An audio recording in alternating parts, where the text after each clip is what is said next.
I'm delighted to welcome Stephen Newton, who's the Regional Manager for Migrant Help in Scotland. I've known Stephen for a good while now and worked with his team uh, with regards to victims of modern slavery and human trafficking in Scotland and helping them try and find work following their experience, their horrible experiences tend to be as well, sadly. So, Stephen, I'd like to welcome you. Thank you so much for joining me this morning. I'm delighted to have you on. Thank you for having me on. No problem at all. Stephen, you've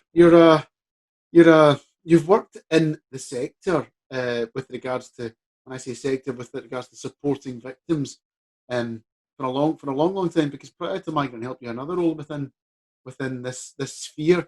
Can you tell me a bit about yourself and what you do and what you've done?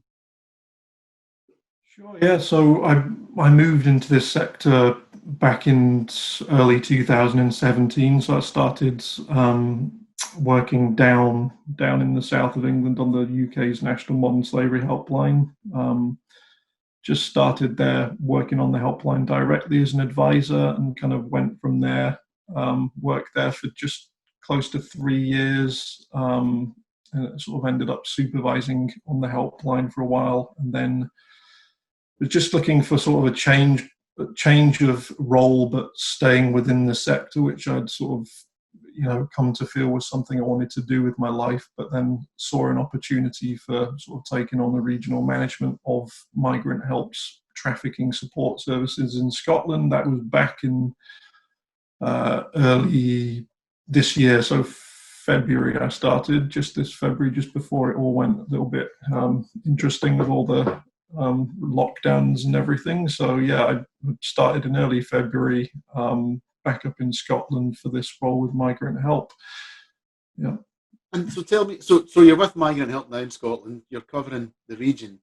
My understanding is that Migrant Help, you are contracted by the Scottish Government, you're a charity that's contracted by the Scottish Government to support those victims of labour exploitation that are rescued. Could you expand on that a little bit for me? Sure. So, I mean, Migrant Help as a charity overall does numerous different things. So obviously, as the name kind of implies, it's a lot of its help is to do with supporting asylum seekers, but then it's also involved in sort of supporting victims of trafficking across the UK. So I'll come to Scotland in a sec, but just in the wider charity. So, for example, in England, down south, Migrant Help is a subcontractor of the Salvation Army. So the Salvation Army have the contract with the government to support trafficking victims down in England, and then Migrant Help are one of the subcontractors that help with supporting trafficking victims once they're referred into this thing called the National Referral Mechanism. But as you correctly say, in Scotland, the contract sits directly with the Scottish Government. So Migrant Help, along with another organisation called TARA, we both hold the contracts with the Scottish Government for supporting trafficking victims. And kind of the breakdown of that is that any individual who is an adult who consents to government-funded support will come into our service. All adult victims, except for specifically female victims of a type of exploitation called commercial sexual exploitation. So the female adult victims of commercial sexual exploitation, they get supported by this charity called TARA. All other adult victims get supported by us. So that's both males and females who are victims of labour exploitation, criminal exploitation, males who are victims of commercial sexual exploitation, etc., etc. We kind of hold the contract with the Scottish Government to support all of those people across Scotland. And if I of can course, ask, children under 18, of course, are supported by the local authority. That's kind of the case across the whole country. So if I'm a victim and I'm identified as a victim and I'm effectively referred through the National Referral Mechanism, what happens with regards to what Migrant Help do?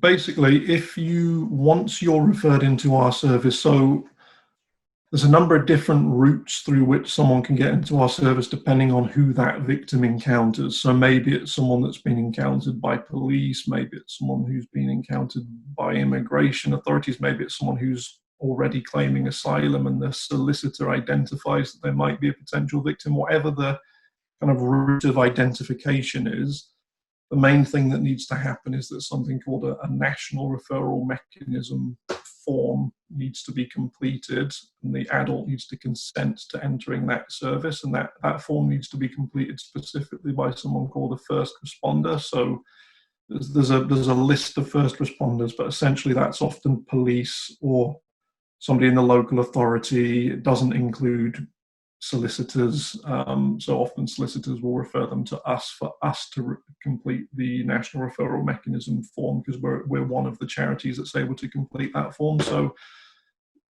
the victim is identified, form is completed by a first responder, the individual is then referred into our service, and that's when our support then kicks in. So in terms of that's kind of the lead into it, and then the actual support is very much tailored to what the individual needs when they come into the service. So some people come in and they need emergency accommodation immediately, and we help with that. We've got secure accommodation that we will provide to people who are destitute and need that. Some people coming in need that, some people don't need that, some people are already possibly in, like, they've got some sort of a private accommodation if they're out of the situation of exploitation, for example, or they might be in asylum accommodation, but quite a lot of individuals need that emergency accommodation until such time as we move them into more mainstream support. So that's one of the key things that happens early on, is to secure the physical kind of well-being of the individual in terms of making sure that they have safe accommodation. They'll then get assigned a caseworker. So we've got a team of caseworkers, and the client will be assigned to whoever we feel is the most appropriate caseworker for that individual. And then a support package will be built for that individual. So, I mean, initially, obviously, we'll carry out risk assessments on the individual, look at what are the risks, how are we going to mitigate that risks, what are the specific needs of this person, do they need psychiatric trauma support, do they need help with things like English classes, do they need help integrating into the community, do they need legal advice, what are their financial needs, etc. All of this stuff will be identified early on by the caseworker working with the individual, and then a specific support plan will be put into place, and then that's where the support kind of launches off from there. Which is that's a really, really good detailed description of the process. It's great that you've explained how it goes from being referred, and how that first responder refers you, and that support that's given, that Migrant Help gives. It's so worthwhile. And what kind of key that I picked up on there, it's individualised. It's every person is different, and they all have a story to tell. They've gone through. You mentioned there's some of the, they might need some psychiatric support because of the trauma that they've suffered in their story, and I call it their story, and I don't say that lightly. Even I've met a number of the victims and dealt with a number of the victims that have been referred to Migrant Help, because we, as you're aware, we Right Work and Staffline support victims and trying to, those who want to work and are able to work. We'll endeavour to find them work in Scotland, and that's really key to our support and what we can do. Can you tell me, when I say I've met some of the victims, and it's quite harrowing, some of the stories that I've heard, and what's happened to these people. Is there anything that you can let us know about, some example stories? Obviously, you don't need to go into too much detail, Stephen, given the confidentiality around it, but what's happened to some of these people? Sure, yeah. So, and I would just put in a comment there as well. I'm very much aware of the excellent work that you do, and I know even just recently you've been helping some of our clients to those that are able to get into some form of work, which is truly a shout out to yourself. That's you do excellent work with that. Thank you.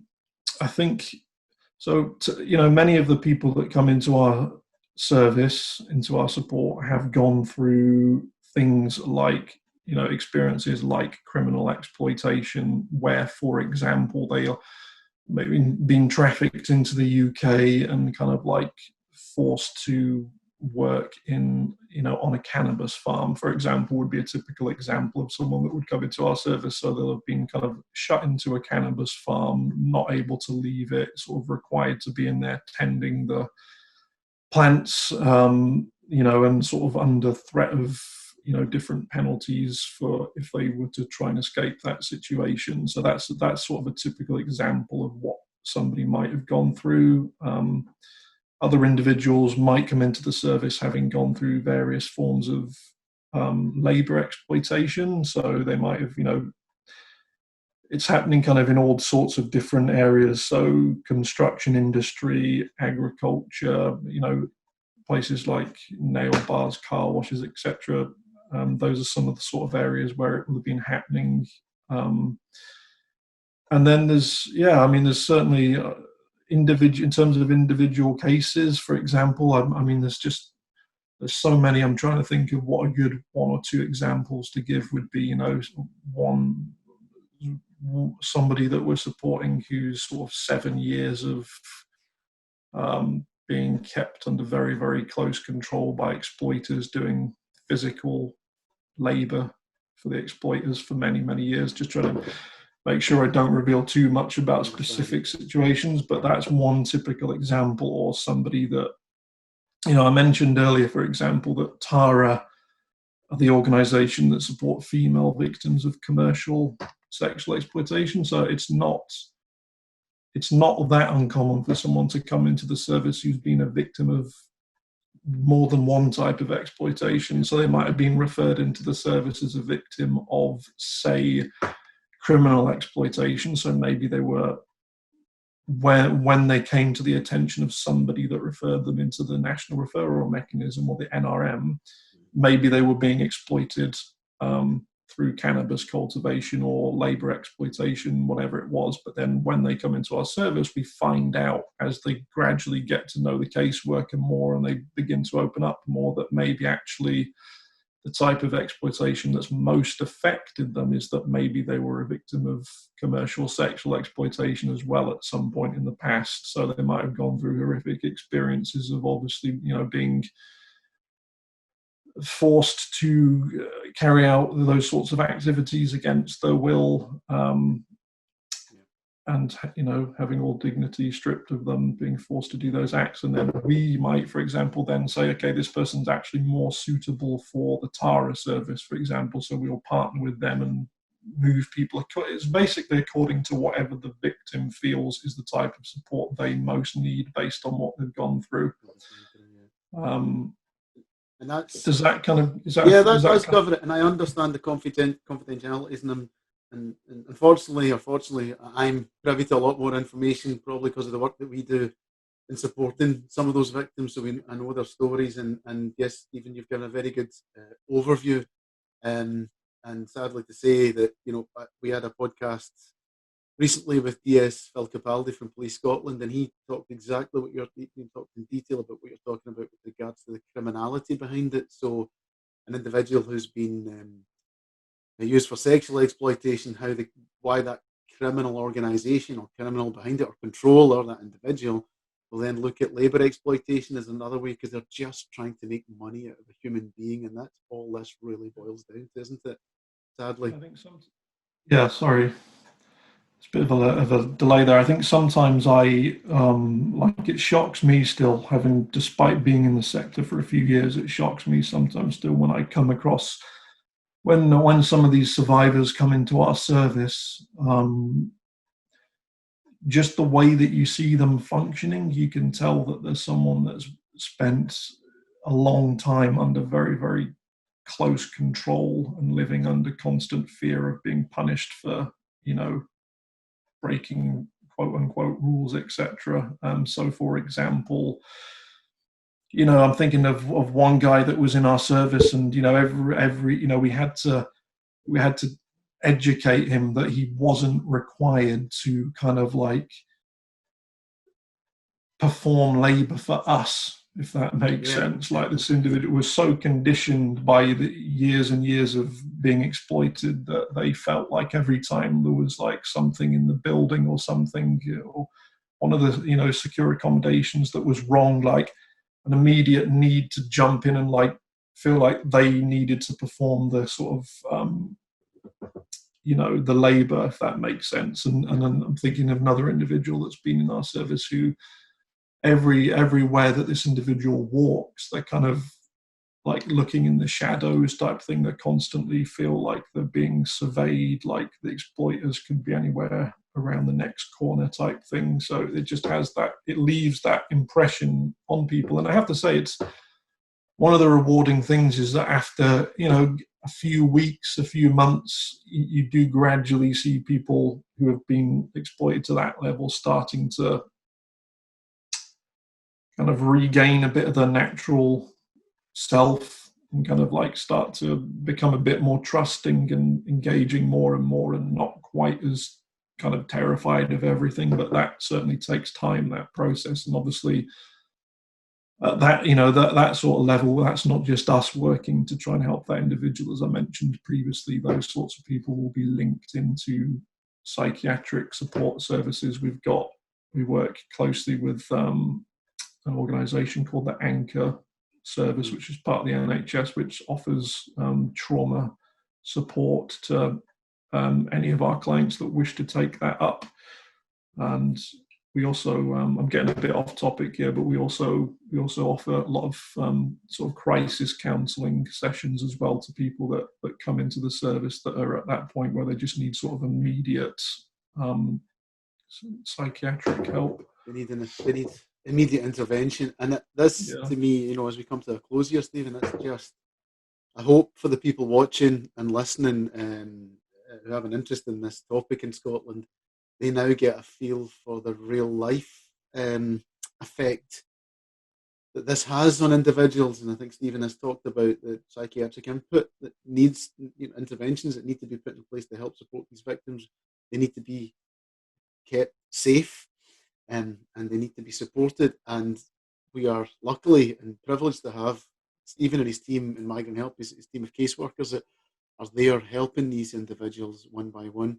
And sadly in Scotland, to reiterate a point, that in 2019 we had the most amount of victims rescued, referred through the NRM than we've ever had before, 125% higher than the year before. So 512 victims, over 200, early 200s in 2018. There's no getting away from this problem. It's growing and it's getting bigger. Indications that the pandemic and COVID are going to make this worse. So as I kind of wrap up here with Stephen, it's just to say that working with Scotland Against Modern Slavery and the launch of what will be the corporate group, as we're calling it, which will support the Scottish Government in helping provide support and help businesses understand not just legislation that will affect the business, but how you can actually help these victims that Stephen has talked about. So we can have a grouping of businesses that are working together to support the victims and understand that they're not just going to be able to walk into the workplace and do 40 hours work without a bit of support as well from employers as well. So to me, that's something I feel very passionate about. And I know that working with Stephen and Migrant Help and a number of other charities and NGOs in this sphere in Scotland, it's very, very important. But I'd just like to say, Stephen, thank you so much for your time. You've given us a real insight into what you do and also what Migrant Help do. It's been quite, I would say, sobering, I would say, because it's the real life side and it's the hands-on aspect of helping the rescued victims in Scotland. So, Stephen Newton, Regional Manager of Migrant Help in Scotland, thank you so much for your time. Thank you very much, Shannon. As I said earlier, please keep up the great work with everything you're doing through Bright Work. It's fantastic whenever I see that one of our clients is able to get work through what you're doing there. So, thank you for everything you're doing as well. Thanks, Stephen. Thanks now very much.